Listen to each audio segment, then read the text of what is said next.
Why did Jesus die? Understanding his mission, restoration.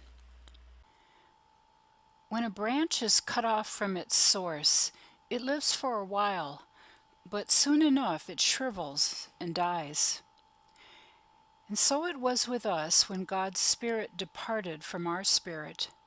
We were cut off from God, our source, causing us to die spiritually. And like the tree branch, it was only a matter of time before we also died physically. This was a definite departure from God's original intention. He wanted us to live forever with Him. In the last segment, we learned that God, knowing Adam and Eve would sin, had a plan already in place to restore us to the way we were meant to be. The main actor of that plan was to be His only begotten Son, Jesus. So let's look at what He did when He came to earth. Let's back up in time to Adam and Eve. When God's Spirit left man's spirit, man found himself turned inside out. He was still on the earth. He still had a spirit, albeit now empty of God's Spirit, and he still had the commission to rule and dominate the earth. But the earth was now dominating him. In losing God's Spirit, he had lost the inner power to reign over life and his circumstances. Almost against his will, man became a slave to his passions and lusts. He became subject to the very things he was supposed to rule over. When Christ arrived on earth, it was the first time since the fall of man that God's Spirit was back on earth and dwelling within a man.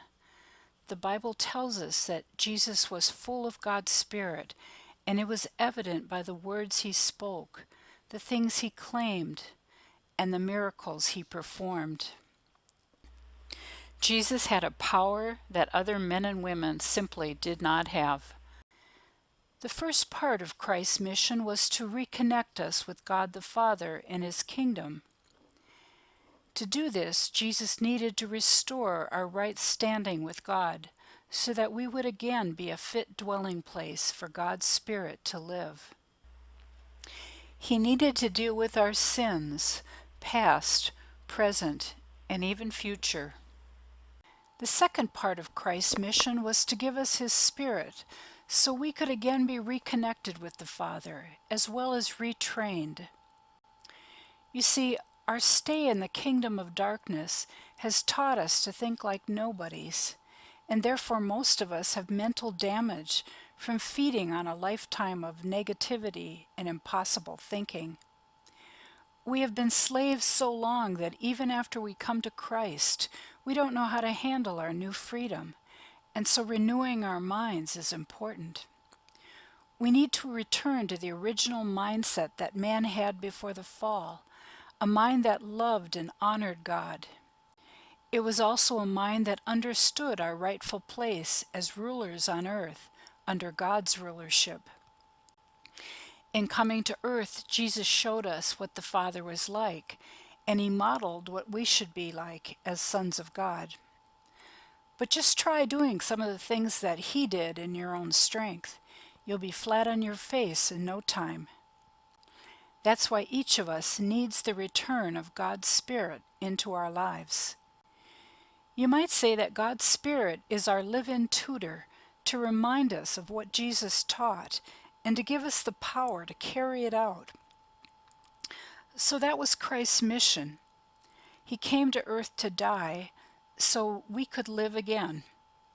I mean really live, according to God's original plan for us, cleansed and forgiven.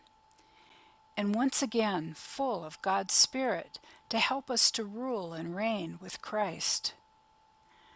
Let's continue in the next video to discuss why Jesus had to die to fulfill His own purpose for us.